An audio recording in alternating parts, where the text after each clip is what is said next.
اہل ایمان کی پانچویں صفت، والذین اذا انفقوا لم یسرفوا ولم یقتروا وکان بین ذلک قواما، کہ ایمان والے وہ ہیں کہ جب اللہ کی راہ میں خرچ کرتے ہیں تو نہ اسراف سے کام لیتے ہیں، فضول خرچی کرتے ہیں، اور نہ ہی کنجوسی کے ساتھ، وکان بین ذلک قواما، بلکہ اس کے درمیان رہتے ہیں۔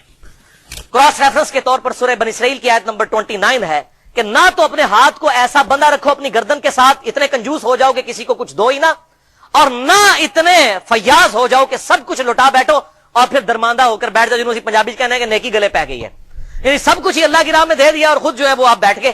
اور یہ بالکل فینیٹک نظریہ ہے، اس حوالے سے بڑی کریٹیکل حدیث ہے، بخاری اور مسلم کی متفق علیہ حدیث ہے، بخاری میں 2742، مسلم میں 4209۔ سعد ابن ابی وقاص رضی اللہ تعالیٰ عنہ کہتے ہیں فتح مکہ کے موقع پر میں بیمار ہو گیا اور مجھے یہ گمان ہوا کہ شاید میں مر جاؤں گا، حالانکہ اس کے بعد بھی 46 سال زندہ رہے، 56 ہجری میں فوت ہوئے۔ اللہ کے محبوب صلی اللہ علیہ وسلم میری عیادت کو آئے، میں نے کہا اللہ کے محبوب صلی اللہ علیہ وسلم میری ایک ہی بیٹی ہے، میں سارا مال اللہ کی راہ میں خیرات کر دوں؟ آج کے کوئی عالم دین ہوتا کہنا ہاں جی بالکل لہنا میں انہیں چندہ بک منو دے دو۔ اللہ کے محبوب صلی اللہ علیہ وسلم نے فرمایا نہیں۔ ان کا یا رسول اللہ 2/3، آپ نے اجازت نہیں دی، پھر کہا آدھا مال، نہیں اجازت دی، پھر کہا 1/3 مال۔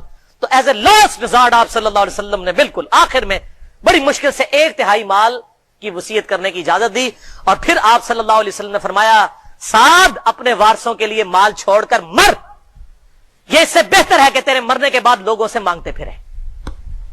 یہاں کیا ہوتا ہے، ذرا سی ناراضگی ہوئی اولاد کو وہ جائیداد سے آگ کر دیتے ہیں۔ اسلام میں تو آگ کا کانسیپٹ ہی کوئی نہیں ہے، مال کا مالک تو اللہ ہے، کوئی باپ اپنے بیٹے کو آگ نہیں کر سکتا۔ پھر مولوی بھی یاری لگا لیتا ہے ایسے ناراض قسم کے ماں باپ کے ساتھ، اور پھر وہ مرتے مرتے وہ پوری جائیداد جو ہے مدرسے کے نام لکھ جاتا ہے، اور مولوی پھر گاڑی رکھتا ہے، اس کی توند بڑھتی ہے، اور بچے بےچارے مانگتے پھرتے ہیں۔ یہ ریئلٹیز ہیں اور ان کا اسلام سے کوئی تعلق نہیں ہے۔ اور اگر زندگی میں نہ ہو سکے تو اس کی میت پہ 4 بندوں کے سامنے کہہ دیتے ہیں آخری دن کہتے سن ایڑا مکان ہے میرا، یہ میں مسجد نو دے دینا۔ وہ بےچارا غریب آدمی جس کا باپ مرا ہوا ہے وہ تو بےچارا سوچنا شروع کر دیتا ہے کہ اب اتنے بندوں کے سامنے کہا تو میں اب مرتے مرتے اپنے باپ کی خواہش میرے مرنے کے بعد میں پوری کر ہی دوں اپنے باپ کے مرنے کے بعد۔ اس قسم سے بھی اس طریقے سے بھی مال ہتھیاتے ہیں۔ تو 1/3 سے زیادہ مال کرنے کی وصیت کرنے کی بالکل اسلام میں اجازت نہیں ہے، لہذا تقوی کا حیضہ نہ ہو کہ سب کچھ جو ہے وہ لوٹا دیا جائے، بلکہ اپنی اولاد کے لیے بھی چھوڑ کر مرا جائے، کنجوسی بھی نہ ہو اور بہت زیادہ فیاضی بھی نہ ہو، درمیان میں۔ دیکھیں یہ جرم اسی لیے ہو رہا ہے کہ امت کو کہانی کرا دی گئی ہے کہ جس نے ایک دفعہ بھی کلمہ پڑھ لیا ہے اب جنت اس کی گارنٹیڈ ہے، جو مرضی کرتا رہے۔ اور یہ بھی چیزیں آؤٹ آف کانٹیکسٹ پیش کی گئی ہیں، یہ اس طریقے سے نہیں تھا۔ صحیح بخاری کی حدیث ہے، نبی صلی اللہ علیہ وآلہ وسلم نے فرمایا میری پوری امت جنت میں جائے گی سوائے اس کے کہ جس نے جنت میں جانے سے انکار کر دیا۔ تو پوچھا گیا کہ من ابا یا رسول اللہ، کس نے انکار کیا؟ تو آپ نے فرمایا کہ جس نے میرا حکم مانا وہ جنت میں جائے گا، اور جس نے میری نافرمانی کی اس نے جنت میں جانے سے انکار کر دیا۔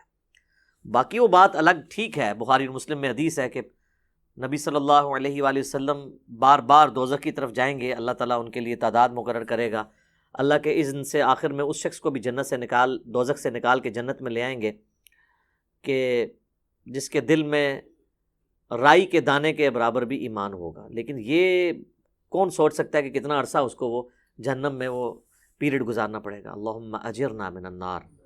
یہاں تو کہہ دیتے ہیں جناب ایک پھیرا لگے گا، آپ کو پھیرے کی لینتھ کا ہی نہیں پتا۔ ہم لوگ تو 5 سے 10 سیکنڈ کے لیے موم بتی کے فلیم کے اوپر نہیں ہاتھ رکھ سکتے۔ دنیا کی آگ، اور بخاری اور مسلم دونوں میں حدیث ہے کہ آخرت کی آگ جو ہے وہ دنیا کی آگ سے 70 گنا تیز ہے۔ تو یہ بات کر دینا بڑا آسان ہے۔ اچھا آپ اس کو دنیا میں اگر کسی کو پریکٹیکلی امیجن کروائیں نا تو وہ کانپ اٹھے گا۔ اگر کسی کو آ جائے نا کہ تمہیں ایک جمعے کی نماز چھوڑنے پر یا ایک فجر ظہر عصر مغرب کی چھوڑنے پر، فجر چھوڑنے پر فجر سے لے کر ظہر تک ایک 10 بائی 10 کے کمرے میں رکھا جائے گا جس میں 100 کوبرا سانپ ہوں گے، 100 بچھو ہوں گے اور 100 اژدہے ہوں گے، بس صرف فجر سے ظہر تک تم نے وقت گزارنا ہے ایک نماز چھوڑنے پہ، تو وہ کانپ اٹھے گا اس تصور سے ہی، کیونکہ اس کو امیجن کر سکتا ہے۔ آخرت چونکہ دیکھی نہیں ہے تو وہ کہتا ہے بس ٹھیک ہے دیکھی جائے گی انشاءاللہ تعالیٰ، جو کچھ بھی ہے تیرے محبوب کی امت سے۔ تو جمعے کا معاملہ تو بہت سینسٹیو ہے۔ جمعے کی آپ اہمیت کا اندازہ اس بات سے لگا دیں کہ جمعے کی نماز کے اوپر ایک پوری سورت ہے، اس کا نام ہی سورۃ الجمعہ ہے، سورت نمبر 62 پارہ نمبر 28 میں، اور اس میں باقاعدہ اللہ تعالیٰ نے جمعے کی فرضیت کا ذکر کیا ہے۔ اعوذ باللہ من الشیطان الرجیم۔ بسم اللہ الرحمن الرحیم. یا ایھا الذین آمنوا اذا نودی للصلاۃ من یوم الجمعہ، اے ایمان والو جب ندا دی جائے، اذان دی جائے جمعے کے لیے، اس کی نماز کے لیے جمعے کے دن، فاسعوا الی ذکر اللہ، تو جلدی سے لبکو اللہ کے ذکر کی طرف، وذروا البیع، اور تجارت چھوڑ دو، ذالکم خیر لکم ان کنتم تعلمون، اسی میں تمہاری خیریت ہے اگر تم جانتے ہوتے. فاذا قضیت الصلاۃ، ہاں جب نماز پڑھ چکو، فانتشروا فی الارض وابتغوا من فضل اللہ، اس کے بعد تم زمین میں پھیل سکتے ہو اور اللہ کے فضل کو تلاش کرو. یعنی صرف جمعے کے اس ٹائم پیریڈ کے لیے آپ نے کاروبار زندگی کو ترک کرنا ہے.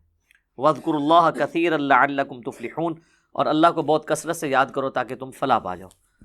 تو جمعے کی فرضیت قرآن میں آئی ہے، اس سے آپ اس کی اہمیت کا اندازہ لگا سکتے ہیں. باقی جتنی نمازوں کا ذکر ہے وہ جنرل ہے ان کی فرضیت کے اعتبار سے، یا ایون سورۃ النور کے اندر صلاۃ الفجر اور عشاء اور ظہر کا ذکر آیا ہے تو وہ پردے کے اعتبار سے آیا ہے. فرضیت کا جہاں تک ذکر ہے نا اسپیسیفکلی، وہ جمعے کی نماز ہے، اسی لیے اس کی سب سے زیادہ امپورٹنس ہے. اور جمعے کی بھی نماز کی امپورٹنس نہیں ہے، جمعے کی اس ایکٹیویٹی کی امپورٹنس ہے. نماز تو اللہ تعالیٰ نے اس دن ویسے ہی کم کر دی ہے، 4 کی بجائے 2 فرض کر دی ہیں. خطبے کی امپورٹنس ہے، اور یہ مسلمانوں کی ایک ویکلی پولیٹیکل گیدرنگ ہے، اور سالانہ پولیٹیکل گیدرنگ مسلمانوں کی عید کی نمازیں ہیں، اور انٹرنیشنل گیدرنگ سالانہ جو ہے وہ حج کی گیدرنگ ہے. یہ یعنی جمعے کے خطبے اس لیے نہیں ہے کہ یہاں پہ آپ نے لوگوں کو یعنی نکاح، طلاق اور استنجے کا طریقہ یہ ساری چیزیں بتانی ہیں، اصل میں پولیٹیکل ایشوز کو ایڈریس کرنے کے لیے، تاکہ لوگ ایک پیج کے اوپر آئیں مسلمان. اسی لیے جمعے کی گیدرنگ ایک شہر میں ایک سے زیادہ ہونی بھی نہیں چاہیے.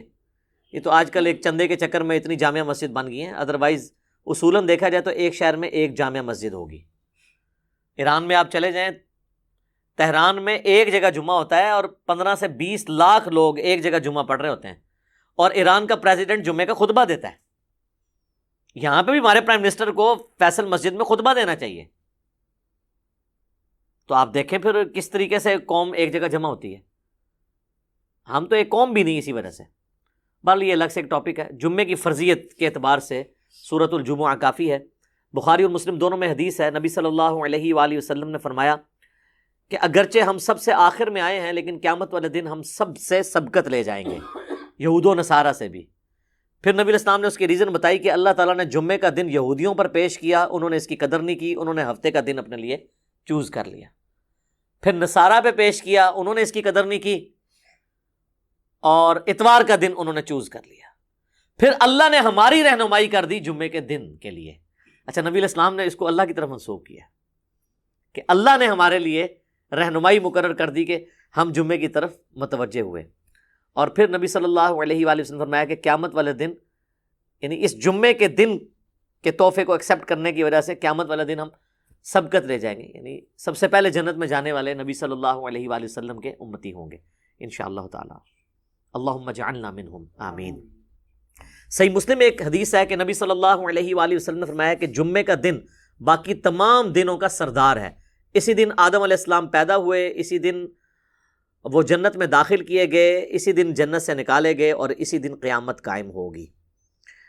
ایک اور حدیث ہے بخاری اور مسلم دونوں میں، نبی صلی اللہ علیہ وآلہ وسلم نے فرمایا کہ جمعے کے دن ایک گھڑی، ایک لمحہ ایسا آتا ہے کہ اس گھڑی میں جو اللہ سے خیر مانگی جائے نا، اللہ تعالیٰ وہ خیر عطا فرما دیتا ہے.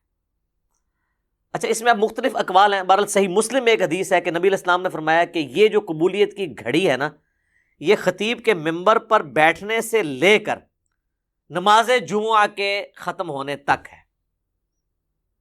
اس دوران یہ ایکٹیویٹی ہے، یعنی ایک گھڑی ایسی آتی ہے جو قبولیت کا وقت ہے. ویسے پبلک میں مشہور ہے کہ وہ 2 خطبوں کے درمیان وہ بھی ہو سکتا ہے، اس کے علاوہ بھی نماز کا بھی وقت ہو سکتا ہے جس میں آپ اللہ کی طرف رجوع لاتے ہیں.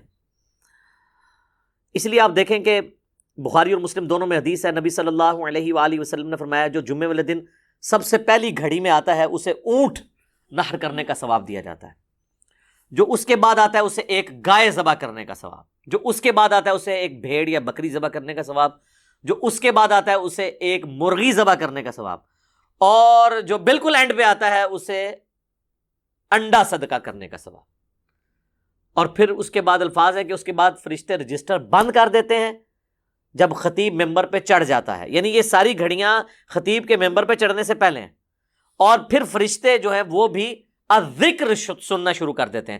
الذکر یعنی جو خطیب خطبہ دے رہا ہے، بشرطے کہ وہ ذکر ہو، کہانیاں نہ ہو۔ الذکر تو پھر سر یہی ہے، انا نحن نزلنا الذکر وانا لہ لحافظون۔ صحیح مسلم میں حدیث ہے کہ نبی علیہ السلام کے جمعے کا خطبہ جو ہے وہ قرآن ہی ہوا کرتا تھا۔ 4 حدیثیں اوپر تلے۔ ایک صحابیہ کہتی ہے کہ میں نے حضور علیہ السلام سے جمعے کے خطبے میں اتنی دفعہ سورہ قاف جو پارہ نمبر 26 میں آتی ہے سنی کہ مجھے زبانی یاد ہو گئی۔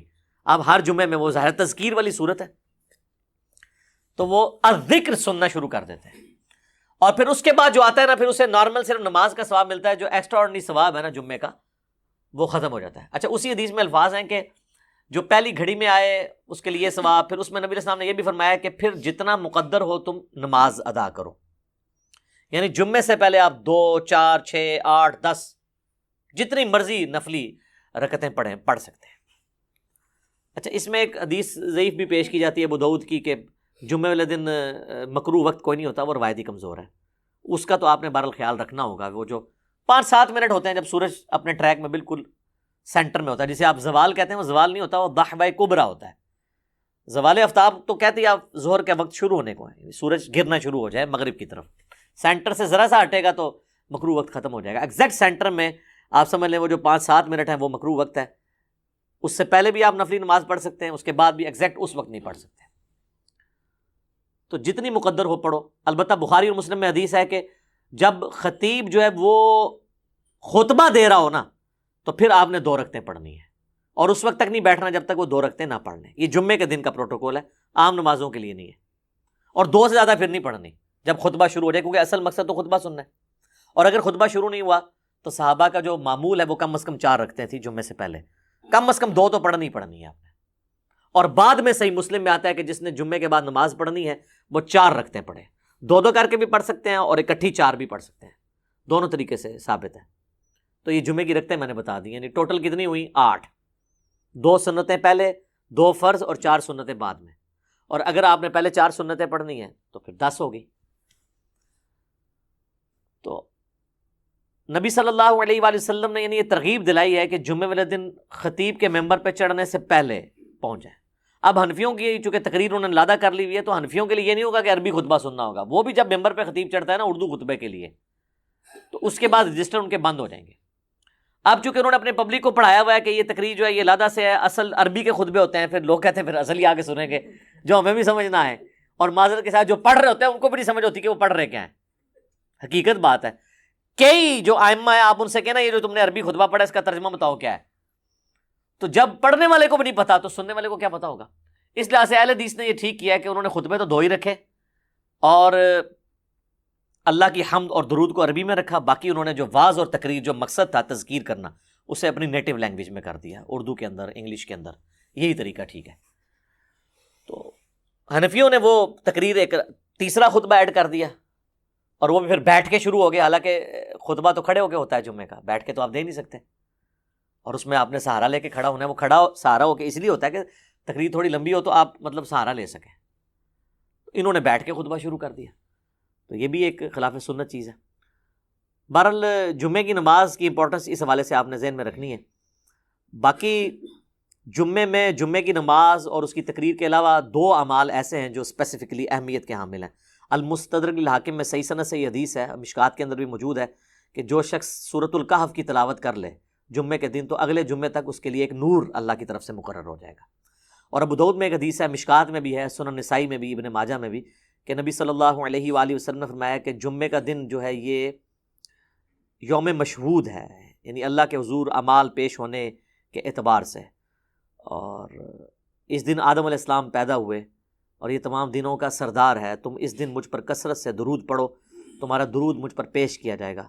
تو صحابہ نے عرض کیا اللہ کے محبوب علیہ السلام جب آپ فوت ہو جائیں گے اور آپ کی ہڈیاں مٹی میں مل جائیں گی، یہ الفاظ ہیں حدیث کے، کیونکہ اس وقت 295 سی اس طرح اپلائی نہیں ہوتی تھی سوال پوچھنے کے بعد، تو تب بھی آپ پہ درود پیش ہوگا۔ تو آپ نے فرمایا ہاں، ان اللہ حرم علی الارض ان تأکل اجساد الانبیاء، بے شک اللہ تعالیٰ نے حرام کر دیا ہے مٹی کے لیے کہ وہ نبیوں کے جسموں کو کھائے۔ تو درود مجھ پر اس وقت بھی پیش ہوگا. تو جمعے کا دن اسپیسیفکلی درود شریف کا دن بھی ہے. اللہم صلی علی محمد وعلی آل محمد. اب آ رہے وہ جمعے کے تاریخ کے اعتبار سے. صحیح مسلم میں ایک حدیث ہے, نبی علیہ السلام نے فرمایا کہ لوگوں جمعہ چھوڑنے سے باز آ جاؤ, ورنہ ایسا نہ ہو کہ اللہ تعالیٰ تمہارے دلوں پر مہر لگا دے. اور یہ مہر وہ ہے صم بکم عمی فہم لا یرجعون, ختم اللہ علی قلوبہم وعلی سمعہم وعلی ابصارہم والعیاذ باللہ تعالی. اور جامع ترمذی میں حدیث ہے جس نے مسلسل 3 جمعے چھوڑ دیے اللہ تعالیٰ اس کے دل پر مہر لگا دے گا. اچھا, اسی وجہ سے یہ پبلک مشہور ہے کہ 3 کٹھے نہیں چھوٹنے چاہیے. اندازہ کریں آپ, ان کو پتہ ہی نہیں ہے کہ یار مطلب صرف جمعہ ہی ہے مسلمان کے لیے, 3 نہیں چھوٹنے چاہیے. وہ کہتے ہیں نہیں, مسلم شریف میں حدیث ہے نا کہ ایک جمعے سے لے کر دوسرا جمعہ درمیان کے گناہوں کا کفارہ ہے. یعنی جو کام چک کے رکھو جمعہ پڑھ لو, کام ختم.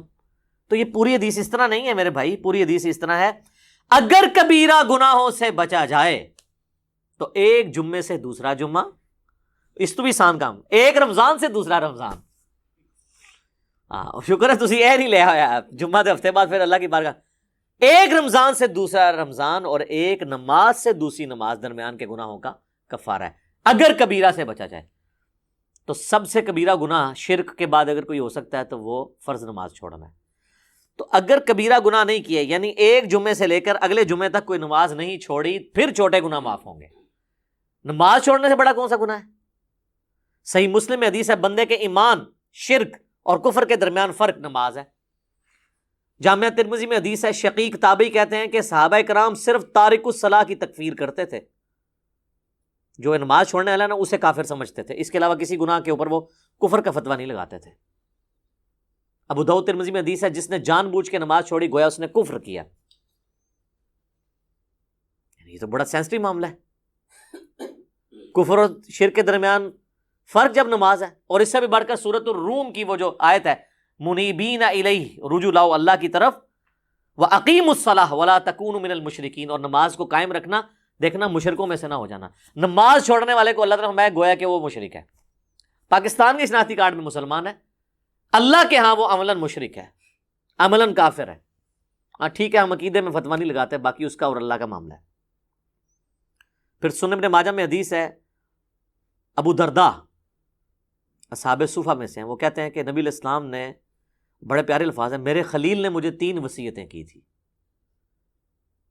نمبر 1, اللہ کے ساتھ شرک نہ کرنا, خواہ تمہارے ٹکڑے ٹکڑے کر دیے جائیں یا تمہیں آگ میں جلا دیا جائے. نمبر 2, کبھی نماز, فرض نماز نہ چھوڑنا, ورنہ اللہ کے ہاں تمہارا ذمہ اٹھ جائے گا, یعنی اللہ کو پھر کوئی پرواہ نہیں. اور نمبر 3, شراب نہ پینا, تمام گناہوں کی چابی شراب ہے. یہ 3 وصیتیں ابو درداء کہتے ہیں کہ نبی علیہ السلام نے مجھے کی تھی. پھر مسند امام احمد میں وہ حدیث ہے کہ نبی صلی اللہ علیہ وآلہ وسلم نے فرمایا کہ جو شخص نماز پڑھنے والا ہے قیامت والے دن اس کی نماز اس کے لیے دلیل ہوگی, نور ہوگی اور نجات کا ذریعہ ہوگی. اور جو نماز چھوڑنے والا ہے اس کے لیے نہ کوئی نور ہوگا, نہ نجات کا کوئی سبب ہوگا, نہ اللہ کے حضور کوئی حجت ہوگی پیش کرنے کے لیے, اور اس کا حشر فرعون, قارون اور حامان کے ساتھ ہوگا والعیاذ باللہ تعالی. اور ایک اور حدیث ہے سنن ابی داؤد میں کہ قیامت والے دن سب سے پہلے نماز کے بارے میں سوال کیا جائے گا. اور پھر فرمایا کہ جس کی نماز درست نکل آئی اس کے باقی معاملات آسان ہو جائیں گے, اور جس کی نماز ہی غلط نکلی اس کے بعد کے معاملات اس سے زیادہ مشکل ہو جائیں گے. پھر اسی حدیث میں الفاظ ہیں کہ اگر کسی کے فرائض میں کوئی کوتاہی رہ گئی تو اللہ تعالیٰ فرشتوں سے کہے گا کہ میرے بندوں, اس بندے کی کوئی نفلی عبادت دیکھو, جو ہم سنت پڑھتے ہیں, یعنی 12 سنت موقدہ نفلی عبادت ہے, تو فرائض کی کمی اس سے پوری کر لی جائے. لیکن فرض کے اوپر کوئی کمپرومائز نہیں ہے. لہٰذا یہ جمعے کے معاملے کو اتنا ہلکا جاننا اور کہنا جی بس ٹھیک ہے دیکھی جائے گی, کوئی فرق نہیں پڑتا. اور حقیقت بات تو یہ ہے کہ علماء عرب تو آپ کو پتہ ہے کہ نماز چھوڑنے والے کی تکفیر کرتے ہیں, اور ان کے فتوے کے تحت تو پھر ظاہر ہے کہ نکاح بھی ٹوٹ جائے گا. جو انہوں نے پوچھا نکاح تو ٹوٹ جائے گا ظاہر ہے. اور ایسی عورت کو تو ایسے مد سے بالکل طلاق لے لینی چاہیے, اس کو دھمکی لگائے کہ یا تو نماز شروع کر, جمعے کی نہیں عام نماز بھی. ادروائز دیکھیں نا جی, اب یہ تو نہیں کہ آپ نے صرف کلمہ پڑھ لیا تو آپ مسلمان تصور ہو جائیں گے. یعنی اسلام 3 چیزوں کا نام ہے نا، اقرار باللسان، زبان سے اقرار کرنا، و تصدیق بالقلب، اور دل سے تصدیق کرنا، و عمل بالجوارح، اور اپنے اعمال کے ساتھ، جوارح کے ساتھ اس کو ایگزیکیوٹ بھی کرنا۔ جب میں آپ کو حدیث بتا رہا ہوں جامعہ ترمذی کی کہ صحابہ کرام علیہم رضوان تارک الصلاح کی تکفیر کرتے تھے، آپ نے عمر سیریز میں نہیں دیکھا کہ جب وہ جاتے ہیں جو مرتدین قبائل کی طرف، جن کی طرف ان کو خبر ملتی ہے کہ یہ مرتد ہوئے ہیں، تو وہ کہتے ہیں اذان دو، جواب میں اگر وہاں سے اذان کی آواز آتی ہے تو وہ پھر حملہ نہیں کرتے تھے، اور نہیں آتی تھی تو پھر وہ، یعنی وہ ان کے لیے جو ٹیسٹر انہوں نے رکھا ہوا تھا نا، چیک پوائنٹ، وہ نماز تھی۔ اب مجھے بتائیں صحابہ اگر اس وقت دنیا میں آ جائیں، اور ہم جو اس وقت کلیم کر رہے ہیں کہ دنیا کا سب سے بڑا اسلامی ملک پاکستان ہے نا، کہتے ہیں انڈونیشیا کو بھی پیچھے چھوڑ دیا نا اب آبادی کے اعتبار سے، تو وہ پاکستان کے شناختی کارڈ میں جو لکھا ہے اس اعتبار سے تو واقعی سب سے بڑا ہے، لیکن اگر اس کو اللہ کے کرائٹیریا میں دیکھا جائے تو یہ کہاں پہ کھڑا ہوگا ملک؟ میرا خیال ہے پاکستان میں 1% سے بھی کم لوگ ہیں جو 5 وقت کی نماز پڑھتے ہیں، اور جمعہ پڑھنے والے بھی ہارڈلی 5% ہوں گے، 5 سے 10%، اور یہ یہاں پہ ایشو ہے، ورنہ سعودیہ میں آپ چلے جائیں تو آپ کو یہ ریشو 80% پلس نظر آئے گی۔ انڈونیشیا، ملیشیا میں 80% زیادہ لوگ عام نماز بھی پڑھتے ہیں، جمعہ چھوڑنے کا تو کوئی تصور ہی نہیں ہے وہاں پہ، کیونکہ وہاں پہ فقہ شافی، اور فقہ شافی کے تحت جو نماز نہیں چھوڑتا وہ کافر ہے۔ اور مجھے نہیں سمجھ آتی اس کو فقہ میں کیوں الجھا دیا انہوں نے کہ جی امام حنیفہ نے بھی کوئی ہلکی اس کی سزا نہیں بتائی ہوئی ہے، وہ کہتے ہیں جو تارک الصلاح ہے اسے قید کیا جائے گا یہاں تک کہ وہ نماز شروع نہ کر دے، پھر اسے چھوڑا جائے گا، تو یہ بھی سزا کوئی چھوٹی نہیں ہے۔ باقی 3 ائمہ تو کہتے ہیں کہ اسے قتل کیا جائے گا، وہ مرتدی اسے تصور کرتے ہیں تارک الصلاح کو۔ تو اب چونکہ سختی نہیں ہوئی ہے تو پھر آپ انجام دیکھ لیں، کہتے ہیں جی وہ سب سے زیادہ حنفی ہیں، اسی لیے سب سے زیادہ بے نمازی دنیا میں، کیونکہ آپ تکفیر نہیں کرتے بے نمازی کی، تو جب حنفی زیادہ ہوں گے تو بے نمازی زیادہ ہوں گے۔ حالانکہ اسے حنفی شافیت کا مسئلہ ہی نہیں، یہ تو مسلم شریف میں حدیث ہے نا، یہ کوئی امام شافی کا قول تو نہیں ہے۔ صحیح مسلم میں کتاب الایمان میں پہلے چیپٹر کے اندر یہ حدیث موجود ہے کہ بندے کے کفر اور اسلام کے درمیان فرق نماز ہے۔ اس حدیث کو تو مطلب امام شافعی یا احمد بن حنبل یا امام مالک کے کسی دھکے کی یا انہوں موڈا دینے کی ضرورت نہیں ہے نا، یہ حدیث خود ہی، اور اس سے بڑھ کر سورہ روم کی آیت وَأَقِیمُوا الصَّلَاةَ وَلَا تَكُونُوا مِنَ الْمُشْرِكِينَ، نماز قائم رکھنا اور دیکھنا مشرکین میں شامل نہ ہونا۔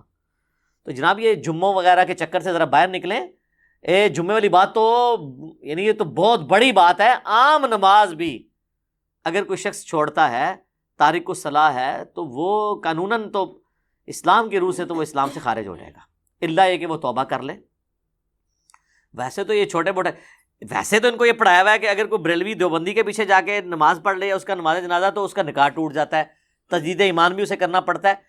اس سے کبھی یہ نہیں بتایا گیا کہ تو نماز نہیں پڑھتا تو اس پہ بھی تیرا نکاح ٹوٹے گا۔ کتنا یا دیکھیں آپ کتنا بڑا مسئلہ ہے، یعنی جو بڑا ایشو تھا وہ نہیں بتایا گیا اسے کہ نماز چھوڑنے سے بھی تیرا نکاح ٹوٹ سکتا ہے، نماز چھوڑنے کی وجہ سے بھی تیری بیعت، چلے جو بھی انہوں نے ایک ٹوٹی پوٹی فارم میں اپنا ایک سلسلہ شروع کیا ہے وہ ٹوٹ سکتا ہے۔